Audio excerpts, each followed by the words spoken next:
கிறிஸ்துவுக்குள் பிரியமானவர்களே, வெளிப்படுத்தின விசேஷம் 9ஆம் அதிகாரத்தின் தியான பகுதிக்காக உங்களை அன்புடன் அழைக்கிறேன். 9ஆம் அதிகாரத்திலே 5ஆம் மற்றும் 6ஆம் எக்காலங்களை பற்றி அதனுடைய பயன்பாடுகளும் அவைகள் ஊதப்படும்போது என்னென்ன நிகழ்வுகள் எல்லாம் நடக்கிறது என்பதை குறித்தும் தெளிவாக சொல்லப்பட்டிருக்கிறது. விசேஷமாக கலகம் செய்யும் இந்த உலகத்தில் தேவனுடைய கோபத்தையும் நியாய தீர்ப்பையும் இது வெளிப்படுத்துவதிலே 3 ஐயோக்கள், ஐயோ ஐயோ என்று பரலோகம் சொல்லக்கூடிய அதம், ஐயோ அழிந்து போவீர்கள் என்று சொல்லக்கூடிய அந்த எச்சரிப்பின் சத்தத்திலே 2 எச்சரிப்பின் சத்தங்களை உடையதாக காணப்படுகிறது. அது மனித குலத்தை வாட்டி வதைப்பதற்காக பாதாளத்திலிருந்து பிசாசுகளின் சக்திகள் விடுவிக்கப்படுவதையும் அதை தொடர்ந்து பரவலான மரணத்தை கொண்டு வரும் ஒரு மாபெரும் பேரழிவுக்கான இராணுவம் வருவதையும் விவரிக்கிறது. ஆயினும் மனம் திரும்பாத இருதயங்களின் கடினத்தையும் இது வெளிப்படுத்துகிறது. 5ஆம் எக்காலம் படுகுழியில் இருக்கும் 5ஆம் எக்காலம், அதாவது அடி தளமற்ற எவ்வளவு தூரம் அந்த குழி இருக்கிறது என்று அளவிட முடியாத அப்படிப்பட்ட ஒரு குழியை வர்ணிப்பதாகவும் அவைகளிலிருந்து ஏறி வருகிற வெட்டுக்கிளிகளையும் வர்ணிக்கிறது. வானத்திலிருந்து விழுந்த ஒரு நட்சத்திரத்திற்கு பாதாளத்தின் அளவற்ற படுகுழியின் அளவற்ற படுகுழியின் திறவுகோல் கொடுக்கப்படுகிறது. இதை அநேகர் லூசிஃபர் என்றும் பிசாசு என்றும் சொல்லுவர். அல்ல, திறவுகோல், எல்லா லோகத்தினுடைய திறவுகோலும் இயேசு கிறிஸ்துவனுடைய கரத்திலே இருக்கிறது. அவர் யாரை கொண்டு அதை திறப்பாரோ அவரை கொண்டு அவர் திறப்பார். ஆண்டவராகிய தேவனுக்கும் இயேசு கிறிஸ்துவானவருக்கும் அநேக பணிகளை செய்வதற்கான தூதர்கள் இருந்தார்கள் என்பதை இந்த வசனமும் நமக்கு சுட்டிக்காட்டுகிறது. அது இந்த விழுந்த நட்சத்திரம் அநேகமாக சாத்தானையோ அல்லது ஒரு சக்தி வாய்ந்த பேயாவோ இருக்கலாம். அந்த அறையானது தேவனுடைய தூதனாக இருக்கக்கூடிய ஒரு தூதன் அதை திறக்கிறார். அங்கிருந்து அடர்த்தியான புகை காற்றில் பரவி சூரியனை அது இருளாக்கக்கூடிய அளவுக்கு அந்த புகை எழும்புகிறது. இது உலகின் ஆன்மீக குருட்டாட்டத்தை விளக்கப்படுத்துகிற வசனமாக காணப்படுகிறது. அளவிட முடியாத இந்த பாதாள குழியில்தான் பிசாசின் சேனைகள் சிறைப்பிடித்து வைக்கப்பட்டிருக்கின்றன. இதை நாம் பேதுரு 2ஆம் அதிகாரம் 4ஆம் வசனத்திலும் யூதாவின் 6ஆம் வசனத்திலும் வாசிக்கலாம். அந்த பாதாளத்திலிருந்து தான் வரவேண்டிய அந்தி கிறிஸ்துவாகிய மிருகமும் பாதாளத்திலிருந்து தான் ஏறி வருகிறது. இதை நாம் 11ஆம் அதிகாரம் 7ஆம் வசனத்திலே படிக்கலாம். லூசிபரோடு சேர்ந்து துணையாக இருந்த அவனுடைய அந்த குழுவினுடைய உயர்ந்த வல்லமை உள்ள பொறுப்புகள் உள்ள தூதர்கள் இருந்தார்கள். அதோடு கூட சின்ன தூதர்களும் இருந்திருக்கிறார்கள். இப்படி அந்த தூதர்களுடைய எண்ணிக்கை மிக திரளாக இருந்தது. தேவனுடைய சொல்லுக்கு கீழ்ப்படியாததினாலே, பெருமையினால் இருந்தபடினாலே, இந்த தூதர்கள் தள்ளப்பட்டபடினாலே பிசாசு என்றும் அசுத்த ஆவிகள் என்றும் அழைக்கப்படுகிறது. வெட்டுக்கிளிகள் என்று நாம் பார்க்கும்போது சரித்திரத்தின் இறுதியில் இவ்வுலகத்திற்கு அனுப்பப்படும் அதிக எண்ணிக்கைக்கான பிசாசின் ஆவியையும் அவைகளின் செயல்களையும் இந்த வெட்டுக்கிளிகள் பிரதிபலிக்கின்றன. அது பார்ப்பதற்கு நம்மை உணர்விப்பதற்காக வெட்டுக்கிளி என்று சொல்லப்படுகிறது. அதனால்தான் சைனால டிராகன் ஃப்ளை என்று பேர் வைத்தார்களோ என்னவோ. வேதனையையும் உபத்திரவத்தையும் உண்டாக்கும் தேளின் வல்லமை அவைகளுக்கு உண்டு. நாம் 7ஆம் அதிகாரத்திலே வாசிக்கும் போது பசுமையையும் தண்ணீரையும் பூமியையும் மரத்தையும் சேதப்படுத்துகிற நிகழ்வுகளை பார்த்தோம். ஆனால் இந்த வெட்டுக்கிளிகளோ மனிதனை சேதப்படுத்துகிறதாய் அனுப்பப்படுகிறது. தேவன் அனுப்புகிறார் என்று நினைக்க கூடாது. இது இயற்கையின் இயக்க விதியிலே தேவன் வைத்திருக்கிற திட்டங்கள், நியாய திட்டங்கள். மனிதனுடைய அக்கிரமங்கள் பெருக பெருக பெருக பெருக பிசாசானவன் தேவ சமூகத்திலே மனிதனுக்கு விரோதமாய் முறையிட்டு அவன் வழக்காடி தனக்கான வாய்ப்பை பெற்றுக்கொள்ளுவான். அதற்கு அடையாளமாகத்தான் யோபுவின் புத்தகம் எழுதப்பட்டிருக்கிறது. கூடுமானால் தெரிந்து கொள்ளப்பட்டவர்களையும் வஞ்சிப்பதற்கென்று எவனை விழுங்கலாமோ என்று சுற்றி திரிகிற கர்ச்சிக்க சிங்கம் போன்று என்றெல்லாம் வேதம் வர்ணிக்கிறது. தேவனுக்கு கீழ்ப்படிந்திருங்கள், அப்பொழுது பிசாசு உங்களை விட்டு ஓடிப்போவான் என்று யாக்கோப்பு எழுதுகிறார். இப்படி தேவனுடைய முத்திரையை தரித்திராத மனுஷரை மாத்திரம் சேதப்படுத்த அவைகளுக்கு உத்தரவு கொடுக்கப்பட்டது. இங்கும் தேவனுடைய பொறுமையை நாம் பார்க்கலாம். அப்படியாகிலும் ஒரு சிலர் மீதியாய் இருப்பவர்கள் என்னை ஏற்றுக்கொள்ள மாட்டார்களா, என் பக்கத்திலே வந்து தங்களை விடுவித்துக் கொள்வதற்கான வழியை தேட மாட்டார்களா என்ற வாய்ப்பினை தேவன் தருகிறார். அவருடைய அக்கிரமம் மிகுதியாய் போனபடினாலே அந்த பிசாசுகள் கேட்டுக்கொள்கிற காரியங்களை தேவன் அனுமதிக்க வேண்டியதாய் இருக்கிறது. இந்த உபத்திரவம் என்பது, கொலை செய்யப்படும்படியான உபத்திரவம் என்பது கொடிய நோயாய் கூட இருக்கலாம். உடனே அவைகள் நம்மை கொன்று விடாது. ஆனால் கொஞ்சம் கொஞ்சமாக கொன்று கொண்டே இருக்கும். மன உளைச்சலிலே, வேதனையிலே, சரீர உளைச்சலிலே, வாழ்வதற்கு விருப்பமில்லாத அப்படிப்பட்ட சூழலிலே நம்மை தள்ளும். இது தீராத ஒரு கொடிய நோயாய் கூட இருக்கலாம். கேன்சர் போன்ற மிக கொடிய நோய்கள், ஒவ்வொரு காலகட்டங்களிலும் வித்தியாசமான நோய்கள் நம்மை மிகவும் வேதனைக்குள்ளாக்கி சாவை நாமே தேடும்படியாகவும், அந்த சாவை நாம் தேட தேட அது நம்மை விட்டு தூரம் போகும்படியான மிகப்பெரிய வாதையாய் அமையும். அந்த வெட்டுக்கிளிகளுடைய உருவம் எப்படி இருந்தது என்று சொல்லி 7, 8, 9, 10 வசனங்களிலே நாம் வாசிக்கிறோம். அவைகளை பார்க்கும்போது குதிரை என்ற சொல் பயன்படுத்தப்பட்டிருக்கிறது. அதாவது வேகம், அப்புறம் திடம், ஃபாஸ்ட் அண்ட் ஸ்ட்ராங் மூவிங்க்கு குதிரையை அடையாளமாக சொல்லப்பட்டிருக்கிறது. பொன்மயமான கிரீடம் என்பது அதிகாரத்தின் அடையாளம். ஒரு அன்ஷேப்டு உருவம், அதாவது இப்படிப்பட்ட உருவம்தான் என்று நாம் வர்ணிக்க முடியாத அளவுக்கு குதிரையும் சிங்க முகமும் கிரீடமும் ஸ்திரீகளின் கூந்தலும் பற்கள் சிங்கங்களைப் போல இருந்தது என்று சொல்லி ஒட்டுமொத்த ஒவ்வொரு அடையாளங்களையும் ஒன்றாய் சேர்த்த ஒரு வித்தியாசமான நிலைமையிலே இருக்கக்கூடிய வெட்டுக்கிளி மிருகமாய் காணப்படுகிறது. அதாவது வாழ்வியல் மாற்றம் பெற்ற ஒரு பிசாசாக நாம் கண்ணிலே அல்லது நமது மனக்கண்ணிலே அல்லது நமது அறிவுக்கு அப்பாற்பட்ட ஒரு உருவத்தை உடையதாக காணப்படுகிறது. இன்று நாம் பார்க்கும் வெட்டுக்கிளிகளுக்கு வாள் கிடையாது. ஆனால் பரலோகத்தில் இருக்கிற அந்த வெட்டுக்கிளிக்கோ வாள் இருக்கிறது. அந்த வாளிலே கொடுக்கு இருக்கிறது. அவைகளிலே விஷம் இருக்கிறது. அவைகளுக்கு மனுஷரை சேதப்படுத்துவதற்கான அதிகாரம், பவர் கொடுக்கப்பட்டிருக்கிறது. அந்த வெட்டுக்கிளிகள் திரளாய் இருக்கிறது. எண்ணிக்கைக்கு அடங்காதவைகளாய் இருக்கிறது. லட்சத்திற்கு அதிகமானவைகளாய் இருக்கிறது. அவைகளுக்கு ஒரு ராஜன் உண்டு. இதுதான் பாதாளத்தின் தூதன். தூதன் என்று சொல்லும்போது தூது சொல்ல வந்தவன் என்று நினைக்கக்கூடாது. தேவன் அப்படி ஒட்ட பணியிலே அவனை வைத்திருந்தார். ஆதலால் தூதன் என்று சொல்லப்படுகிறது. இது லூசிபரை குறிக்கிறது. இப்படி ஐயோ ஐயோ என்று சொல்லப்படக்கூடிய 3 ஆபத்திலே முதலாம் ஆபத்து கடந்து விடுகிறது. இவைகளுக்கு பின்பு இன்னும் 2 ஆபத்துக்கள் இதோ வருகிறது.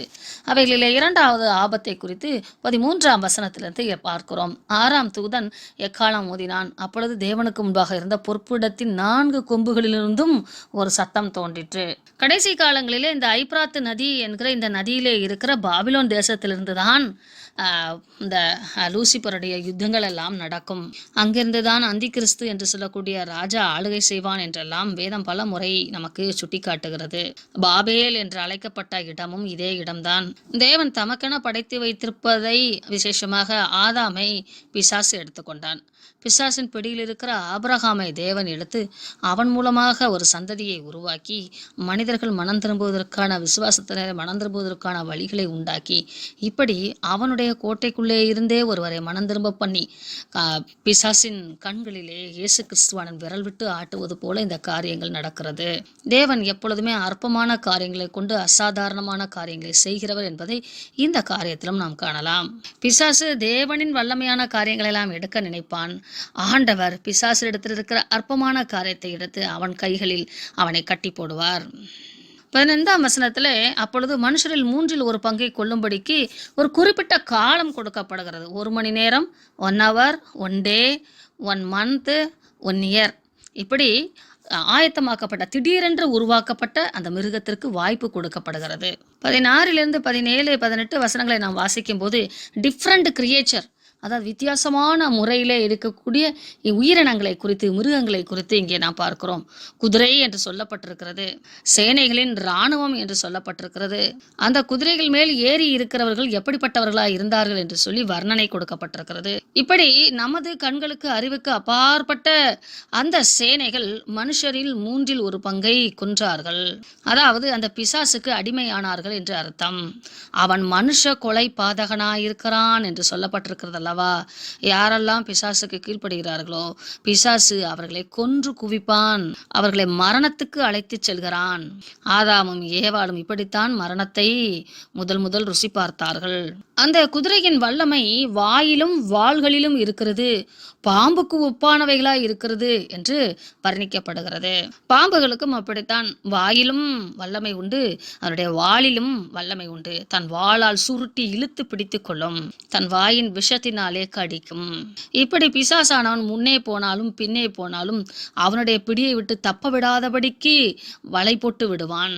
ஆனாலும் அப்படிப்பட்ட வாதைகளால் கொல்லப்படாத மீந்திருக்கிற மனுஷர்கள் பேய்களையும் பொன் வெள்ளி செம்பு கல் மரம் போன்றவைகளால் செய்யப்பட்ட விக்கிரகங்களை காணவும் கேட்கவும் நடக்கவும் மாட்டாதையுமாயிருக்கிற அந்த விக்கிரகங்களை வணங்காதபடிக்கு தங்கள் கைகளின் கிரியைகளை விட்டு மனம் திரும்பவும் இல்லை.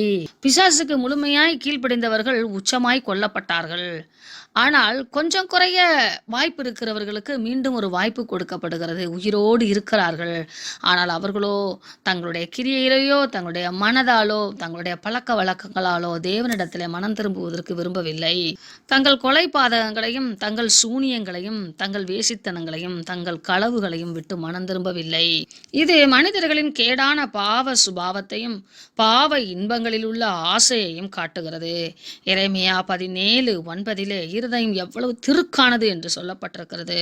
உபத்திரவ காலத்தின் பாவங்கள் நாம் பார்க்கும்போது இன்னும் 20வது வசனம் 21ஆம் வசனங்களில் எல்லாம் எப்படிப்பட்ட அழிவை கொண்டு வரும் என்றும், பொல்லாத ஆவிகளுடைய தொடர்பும் மந்திரவாதமும் பில்லி சூனியமும் துர் உபதேசங்களும் தவறான எண்ணங்களும் இவையெல்லாம் கொலை, வன்முறை, மாயாஜாலங்கள், போதைப் பொருட்களுக்கான அடிமை, பில்லி சூனியத்திற்கான அடிமை, இப்பாலுறவில் ஒழுக்கக்கேடு, காமம், பிறர் பொருளை இச்சிப்பது, அவலாசையாய் இச்சிப்பது, வேசித்தனம், களவு, சட்ட ஒழுங்கின்மை போன்ற பலவிதமான பாவங்களினாலே பீடிக்கப்பட்டு அதிலிருந்து விடுபட விருப்பமில்லாமல் இருப்பார்கள்.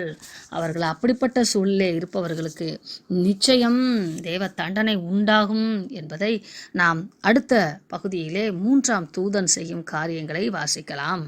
தேவனின் இந்த கடைசி காலங்களிலே, அதாவது உபத்திரவ காலத்திலே, அதற்கு முன்பும் கடைசி காலங்களிலும் சூனிய வித்தைகள் அதிகரிக்கும். அதை நாம் 18ஆம் அதிகாரம் 23ஆம் வசனத்திலும் 21ஆம் அத்தியாயம் 8ஆம் வசனத்திலும் 22:15 1 தீமோத்தேயு 4:1 வாசிக்கலாம். சூனியம் என்பது செத்தவர்களின் ஆவிகளிடமும் இயற்கைக்கு அப்பாற்பட்ட சக்திகள், பிசாசின் வல்லமை இவற்றுடன் தொடர்பு கொண்டு மனிதர்களையும் பொருட்களையும் வசப்படுத்தி அதிகாரம் செலுத்துவதாகும். சூனியத்துடன் போதை பழக்க வழக்கமும் இணைந்து செல்லும். தேவன் தமது ஆவியை மனிதனுக்குள்ளாக ஊதியபடினாலே தேவ ஆவி நம்ம இடத்துல இருக்கிறது. தேவ ஆவி வல்லமை மிக்க ஆவி. நம்மை இந்த ஆவி ஒரு மிகப்பெரிய உணர்வுக்கு நேராக, ஒரு அனுபவத்துக்கு நேராக வழிநடத்தும் வல்லமை உடையது. அந்த ஆவியை தேவனோடு இசைந்த ஆவியாக நாம் பயன்படுத்துவோமானால் பரலோக மேன்மையான தரிசனங்களை எல்லாம் காண்பது போல பிசாசின் ஆவிகள், அவனும் பாதாளம் என்றால் என்ன, பூலோகம் என்றால் என்ன, பரலோகம் என்றால் என்ன என்று அவனுக்கும் தெரியும். அவன் கொஞ்சம் குறைய தேவனுக்கு இணையா இருந்தவன் என்பதை நாம் மறந்துவிடக்கூடாது. ஆதலால் அவன் தனது வல்லமையை நம்மிடத்திலே காட்டி நம்மை கொஞ்சம் குறைய வழி தப்பி போக பண்ணுவான். அதனாலே அநேக அற்புதங்களை செய்வான் என்று வேதம் சொல்லுகிறது. இயேசு கிறிஸ்துவானவரே சொல்லியிருக்கிறார், கடைசி காலத்திலே அநேக அற்புதங்களாலும் அடையாளங்களிலாலும் தன்னை வெளிப்படுத்துவான் என்று சொல்லப்பட்டிருக்கிறது. தன் வசப்படுத்துவான் என்றும் சொல்லப்பட்டிருக்கிறது. ஆதலால் மனிதர்கள் இன்றைய காலத்தில் அநேகர் பார்த்தீங்கன்னா ஃபிசிக்ஸ் படித்தவங்க நிறைய சாமியார்களாக இருப்பாங்க. யாரெல்லாம் சாமியாராக இருக்கிறவங்களோ அவங்களாம் கண்டிப்பாக ஃபிசிக்ஸ் படிச்சிருப்பாங்க. நீங்கள் அதை பார்க்கலாம். படித்தவங்க மனம் திரும்பிடுவாங்கன்னு நினைக்கிறோம். சில பேர் படித்தவர்கள் இயற்கைக்கு அப்பாற்பட்ட வக்ரக எண்ணங்களினாலே நிறைந்தவர்களாய் பில்லி சூனியத்திற்கு தங்களை ஒப்பு கொடுக்கிறார்கள் என்று பல ஆராய்ச்சிகள் சொல்லுகிறது. ஆஸ்ட்ராலஜி, சோசியம் பார்க்குறவங்க இன்னைக்கு டெக்னாலஜியை வச்சு ஜோசியம் பார்த்து சொல்லக்கூடிய அளவுக்கு வளர்ச்சியை பெற்றிருக்கிறார்கள் என்று பார்க்கிறோம். இப்படி தேவனுக்குட்பட்ட, தேவ ஆளுகைக்கு உட்பட்ட ஆத்ம அந்த அபிஷேகம், அந்த அடையாளம், அந்த ஆக்கிரமிப்பு, பரிசுத்த ஆவியானுடைய ஆளுகையின் ஆக்கிரமிப்பு என்பதும் அசுத்த ஆவிகளின் ஆக்கிரமிப்பினால் உண்டாகக்கூடிய தரிசனங்களும் உண்டு என்பதை இந்த பகுதியிலிருந்து நாம் புரிந்து கொள்கிறோம். ஆதலால் நாம் மிக கவனமாக பரிசுத்த தேவனை பற்றி கொள்வதற்கு பிரயாசப்பட வேண்டும். நாம் அற்புதங்கள் அடையாளங்களுக்கு பின்பாக சென்று கண்களுக்கு தெரிகிற ஆச்சரியமான காரியங்களை கண்டு மனிதர்களுடைய மகத்துவமான காரியங்களை கண்டு வியந்து நிற்கிறோம் என்றால் அது பிசாசின் ஆளுகை என்பதை நீங்கள் புரிந்து கொள்ளுங்கள். நீங்களும் நானும் ஆராதிக்கிற தேவன் நமது எண்ணங்களுக்கும் நமது அனுபவங்களுக்கும் நமது அறிவுக்கும் நம்முடைய வல்லமைக்கும் அப்பாற்பட்ட தேவன். ஆனால் அவர் நம்மை தமது அருகிலே வைத்துக்கொள்ள விரும்புகிறார். அடிக்கடி இயேசுவே, வல்லமையுள்ள நாமமே, கிறிஸ்துவே என்னை ரட்சியும் என்று சொல்லி ஒவ்வொரு நாளும் நமது ஆவி, ஆத்துமா, சரீரத்தை தேவ சமூகத்தில் ஒப்பு கொடுத்து நாம் வாழ வேண்டும். ஒவ்வொரு நாளும் என்று சொல்லும்போது காலையில் சொல்லிட்டேன்ல, இல்லை நைட்டு நான் சொல்லிட்டேன்ல அப்படின்னு நினைக்கக்கூடாது. நம்முடைய எண்ணங்களிலே கிறிஸ்துவின் நாமம் கலக்க வேண்டும். நம்முடைய மூச்சிலே கிறிஸ்துவின் நாமம் கலக்க வேண்டும். இது பிறர் காண வேண்டும் என்று அல்ல, அல்லது எல்லாரும் ஏதோ சொல்கிறாங்கன்றக்காக அல்ல. என் உணர்விலே அது கலந்திருக்க வேண்டும். என் இதய துடிப்பிலே அது கடந்திருக்க வேண்டும். இதய துடிப்பு, சுவாசம், இவைகளையெல்லாம் நாம் பிறர் காண செய்வது இல்லை, ஆனால் நமக்குள்ளாக அது நடந்து கொண்டிருக்கிறது. அதை போலத்தான் பிறர் காண என்று அல்லாமல் எனக்குள்ளாக அந்த சுவாசமும் அந்த துடிப்பும் நடந்து கொண்டிருக்க வேண்டும். கிறிஸ்து என்கிற நாமம், இயேசு கிறிஸ்து என்கிற நாமத்தை குறித்தான உணர்வு அலைகள் அடித்து கொண்டிருக்க வேண்டும். இல்லைன்னா இப்படிப்பட்ட பொல்லாத பிசாசின் தந்திரங்களுக்கு விலக்கி மீட்கப்படுவது என்பது இயலாத காரியமாய் ஆகிவிடும். தேவன் தாமே உங்களை தமது வலுவாத கரத்தின் மத்தியிலே வைத்து பாதுகாப்பாராக. ஆமென்.